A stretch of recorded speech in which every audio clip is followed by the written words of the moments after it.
Hey guys, welcome back to the channel. Man, it's one of my favorite episodes that we do because, man, it really makes me think. I get to go through different lakes across the country and figure out where to start. And it's all sponsored by Optima Batteries. A big thank you to those guys. You know, just leave a comment, be a subscriber to the channel, and we're gonna pick a winner at the end of each month like we do every month and send them a brand new battery certificate that they can go get a battery for whatever vehicle they wanna get it for.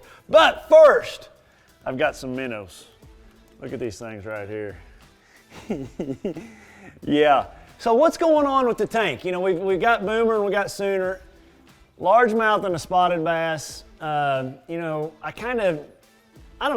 grown fond of these fish. I was originally gonna take them out and put a bigger bass in here, but I've gotten fond of them. But the problem is this largemouth is kicking this spotted bass butt. Look at you can see the scar on his back where he's biting.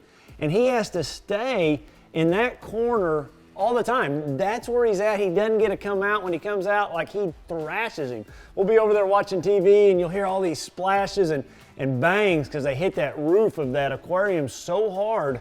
If there wouldn't be a roof, they'd be flopping out. But hopefully these minnows are gonna give him a little injection of energy to get him back on his feet. But this is gonna be complete chaos, guys. Let me just tell you. And I got a bunch in here. It's gonna be like, he's gonna hit this bag as soon as I put it up here. He's probably gonna hit my finger. Like, watch this. See him trying to eat my finger? I mean, he's mean. All right, here we go. I'm pouring them in. Oh, wow. Oh, he spit the rock out and 2 minutes swam out. And then he got one of them. I knew he got a rock when he picked that up. That was so cool.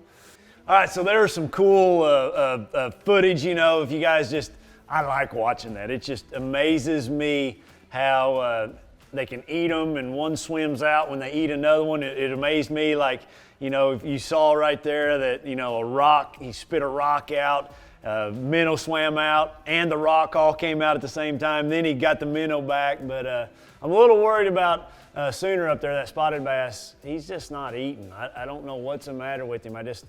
It's like this guy is a super big bully, because you'll notice he ran him back up in that corner the instant he tried to come out, and I would have never thought that being a largemouth over a spotted bass. But this will be fun. He's gotten kind of full. You can see his belly's gotten full, but I got to get to work. I got to get these lakes broke down for you guys. Enough playing with the bass. Let's get these lakes broke down and talk about where to start.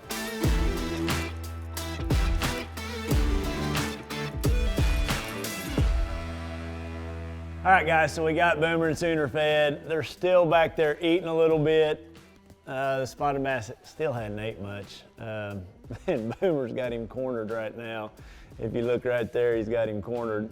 He's like, man, I'm not letting you out. I'm not letting you eat any of those fish. It just amazes me that he is just, I don't know, I just never in 100 years would dream that the largemouth would be more aggressive than that smallmouth, but that's just crazy. He'll be eating on them fish or all them minnows for a while. But let's get to the business. Let's get to breaking these lakes down, you know, where to start, you know, sponsored by Optima Batteries. And let's announce last month's winner. You know, that's, I don't want to make y'all wait through this whole video. I know I get lots of people wanting those batteries, and I'm so thankful for all those comments. Like I said, we just randomly pick them. I don't have anything to do with it. I make my camera guy do it because I feel so connected. I meet so many of you guys across the country. I just don't want to ever be accused of, like, hey, you're choosing your buddies there. But my camera guy chose Kingdom Fishing TV. He left a super nice comment. That's all you guys got to do to win. But Kingdom Fishing TV, thank you so much for this comment last month. You asked me to do Wilson Reservoir below Guntersville Dam. I'm not doing it this month, but I will in the future. I don't know, I say I'm not doing it. I have a list of lakes here, and I just kind of, when I start this video, I just start it. Like, I haven't done any research today on this, but I don't know. I don't think I'm going to do Wilson Lake today. But Kingdom Fishing, man, send me an email through my website, and I will get you a battery certificate. So I appreciate you leaving that comment. Let's move on. The first lake that we're going to do this month, I have tons of requests every month on Lake Hartwell. And this lake is Georgia-South Carolina border. It's a monster lake. I love this lake. It's just so diverse. It's got lots of spotted bass in it. It's got some really great largemouth fish in it. And the great thing about Hartwell is, guys, if you're going there for the first time, or maybe you live around there, or you can fish your strengths on Hartwell. I mean, if you're a shallow, dirty water fisherman, you can find those kinds of fish at that lake. If you're a deep structure, video game type fisherman, there's lots of that kind of fishing going on there. You know, and to really like tell you where to start and to break Hartwell down, it would take like, it's so diverse, so big. You know, we could spend 30 minutes just on Hartwell because it has so many different creek arms and so many different things to look at. But I'm just going to give you a couple areas where to start. February and March. Let's take it into March also, because the lake drastically changes from February to March, in my opinion.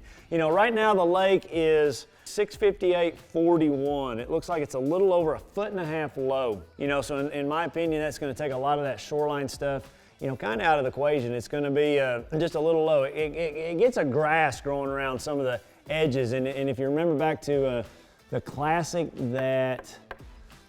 Who won that thing? Oh, Jordan Lee. Yeah, how could I forget? I was doing really good in that classic up until the final day, and then I tried something completely different, swinging for the fences, and I didn't get it done. But I was catching a lot of fish up shallow, spinnerbait, vibrating jig, you know, swimming a jig around that shallow grass. So that's going to come into play come March. Like, look for that stuff, but the water's got to come up a little bit. And generally speaking, around the 1st of March, the lake comes up every year. You know, but right now, like for where to start in February, let's break it down a little bit. I gotta talk about the lake a little bit more. So you got two really major river arms. You know, you've got the river arm that comes in from the west. To me, that's the dirtier river. Like, it comes out of the mountains of Georgia, and yes, there's going to be a big clear section of it, but then there's also a lot of stained water, especially in some of those creeks. You know, you got like, it's saying East O'Nelly Creek.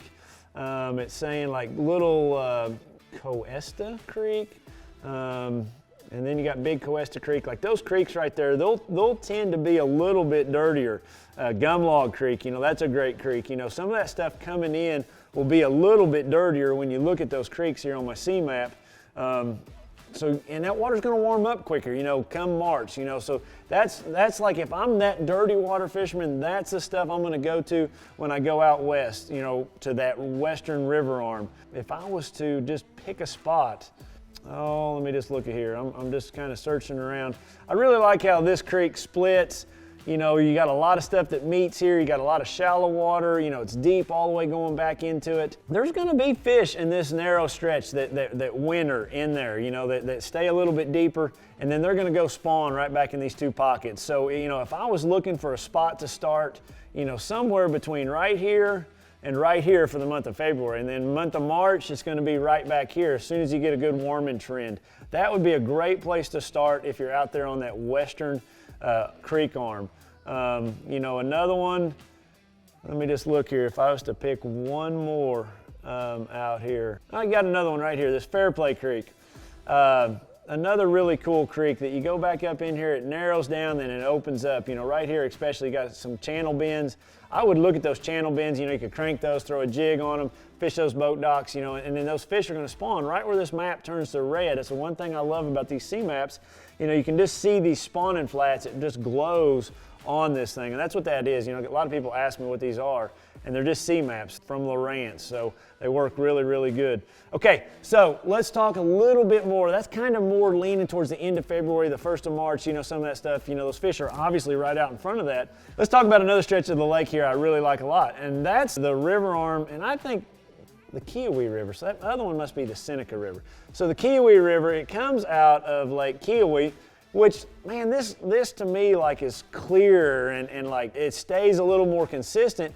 And it also, if you've got some water flowing through that lake, this water up here, I think a lot of times is going to be warmer up this because it comes out of the bottom of that lake so much if they're pulling water. Now you've got a big flat right here. I love this flat because, you know, there's tons of stumps on the side of this flat. You know, to me, I just think you could catch fish on that stuff year round. I've caught fish in this channel bend right here, you know, early in the year. You know, it's just another place to start. Look at all this red back here you'd have for like the month of March. It'd be another great place to start. All right, but let's get to let's talk more February. I think we should talk February. You know, one of the things that's different about Hartwell is that they've got blueback herring in that lake, and they act a lot different than shad that, you know, that we have here in Oklahoma. You know, they're open water fish, and in February, like January and February, those fish get in the bottom of those ditches. So think about fishing ditches that are anywhere from like 20, 25 feet, you know, out to 35, 40 feet, and they will be dead center in them. Stuff that looks like that stuff to me, you know, there's all kinds of them. That's the one problem of it. They can just be anywhere. Like this ditch right here, you know, I've got 50 feet of water and it jumps up to 30 to 23. It's real narrow right there. You can see all the lines come real narrow. They will be dead center right in the middle of that ditch. That's a place that I would start. Here's another one. You can just see right here. It's a little shallow, you know, but I've got, you know, just a real narrow ditch that they can get those fish pushed into those ditches, you know, and that's just a place to start. Now, when you go to fish those areas like that, that's a completely different bait than those other areas we started with on Hartwell. You know, that's like a fish head spin or an underspin. You know, maybe a drop shot, you know, if you got some timber around there. You know, out in Jones, one doing something similar to that, you know, throwing a big mop jig. But, you know, that is some places that I would look, just those short little deep pockets like that right there. And you just idle until you see them on your locator. You know, just find your locator, you know, look at your Lowrance, and that's the kind of stuff that I look for. The one other thing I want to mention about Hartwell that happens is there's a really good shallow dock bite. You get in around this stretch, you know, in and around, you know, I don't know, I guess Anderson, you know, there at the bridge, you know, you can go, well, a lot of miles, but, you know, you go to the backs of those pockets, those really clear pockets, those last few docks, and especially with that lake being low right now, that's going to be the only thing that's in the water. You can cast a jig down the sides of those docks, and that's a great way to catch a big one. And it's always going to be those last 1, 2, or 3 docks in the backs of those pockets where things starting to flatten out. There's always fish on those docks. It's just a great pattern. You can run that thing all over that lake. So I've given you 3 areas to start. The backs of those pockets with the docks, those drains out in the middle, and then way up those river arms, you know, especially that western one, you know, where that water's dirtier. And that really starts to take place, you know, starting the 1st of March. All right, so that's Lake Hartwell. The next lake, man, I get comments every month about Lake Norman, and why not? I love Lake Norman. I've actually won one of my very first major tournaments there, won another tournament there in the summertime, so let's do Lake Norman. It's just such a cool lake. For everybody that doesn't know about Lake Norman that's watching this channel, how you can relate it to your lake. You know, I've always felt so comfortable there because it reminded me, one, a lot of Lake Texoma.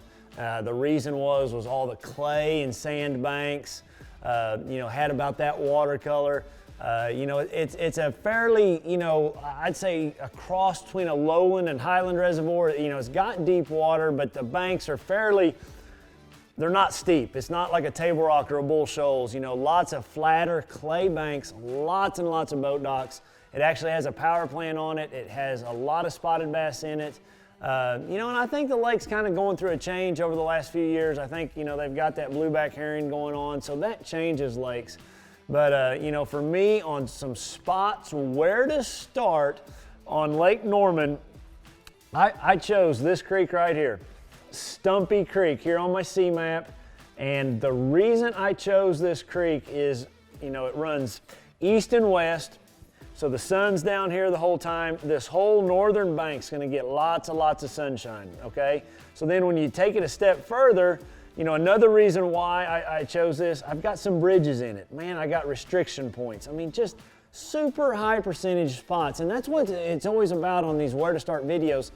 Start somewhere that it's high percentage. Man, there's nothing more high percentage than bridges and riprap, you know, any time of the year, but especially, you know, February, March. You know, this is going to be a high percentage deal right around this bridge.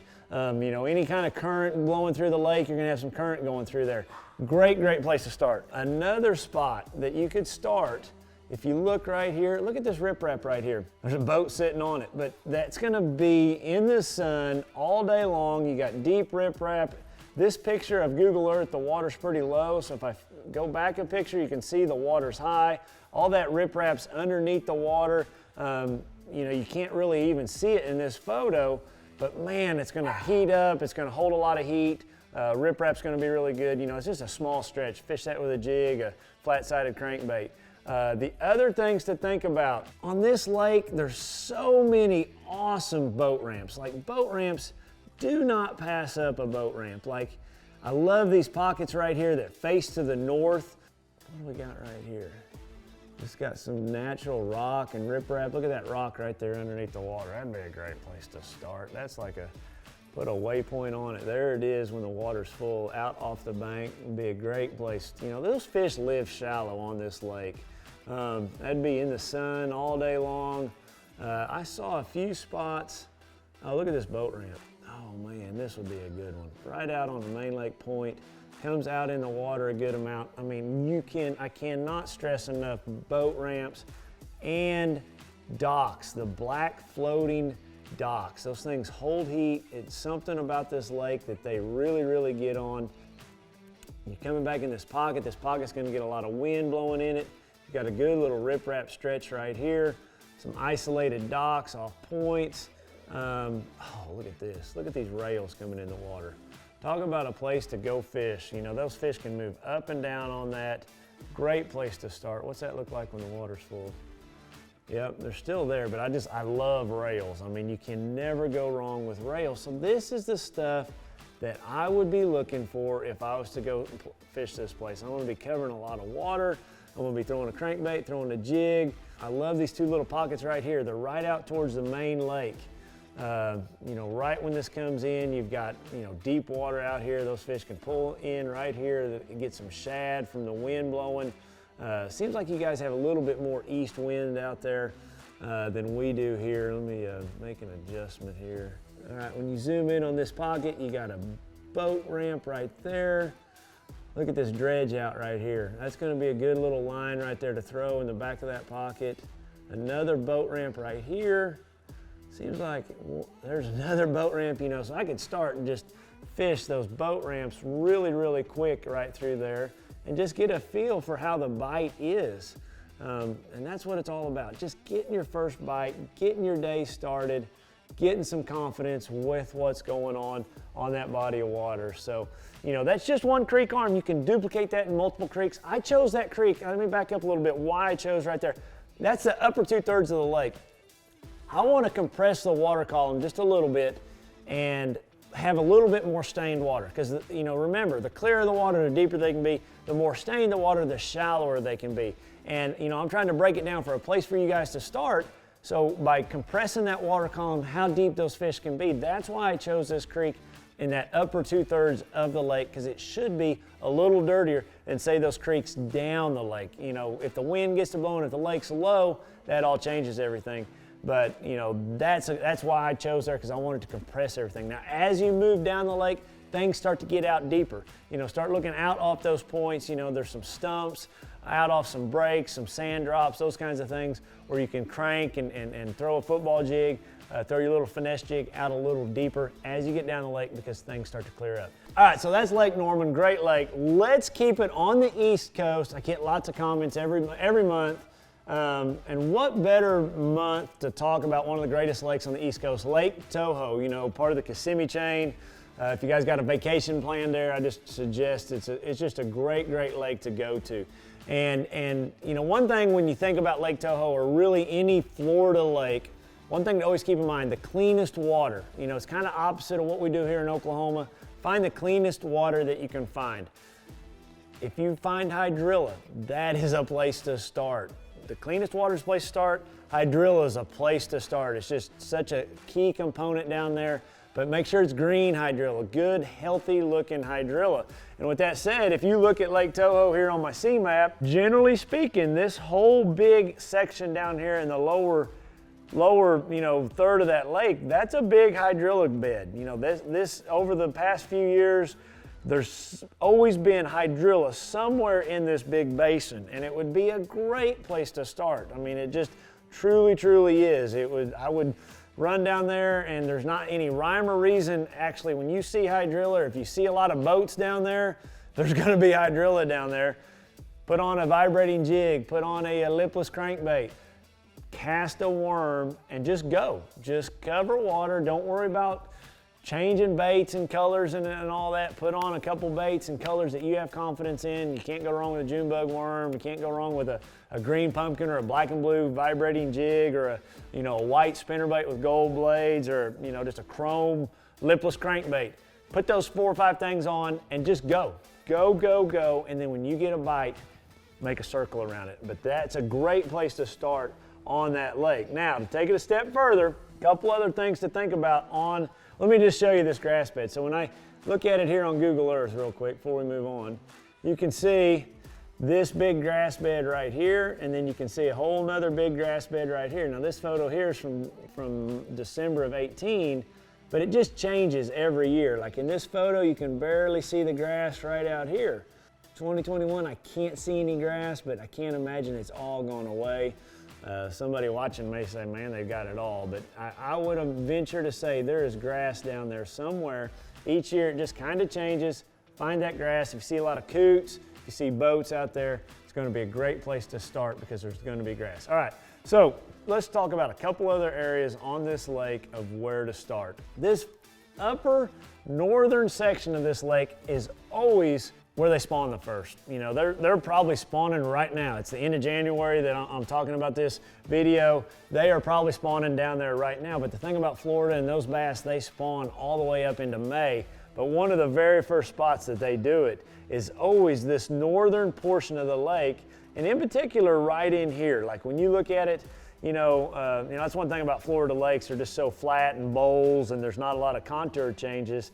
So when you look at it like on a sea map, I mean, I love my sea map, but there's not a lot it can do for me, on a Florida lake. So we jump over here to Google Earth, and we look at this upper section up here. Those fish are going to spawn, in this hole here. They're going to spawn all here on this back wall, this hole here. Any of that stuff in there would be a place to start, place to go look, because that's really protected from the north wind.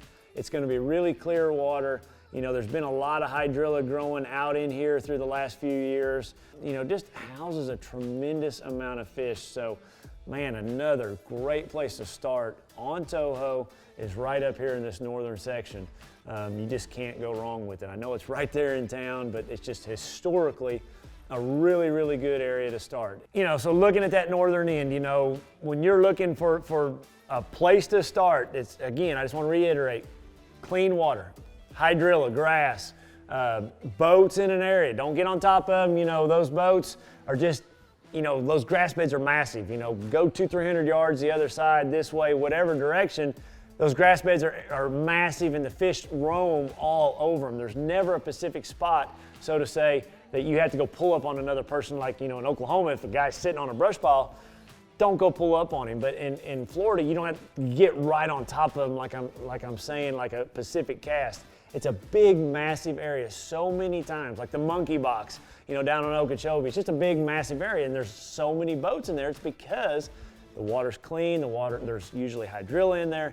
That's where I'm trying to say start. It's just, if there's lots of boats in an area, don't run from that. It's just a big rule when you go to bodies of water like that. It's not like you can, when you go to Oklahoma or you go to Missouri and you run way up a river trying to get away from boats. That's the exact opposite that I want you to do when you go to big, flat, and massive reservoirs with big flats. You don't run from boats. It's just a mistake that I've made throughout my career trying to get away from all the boats.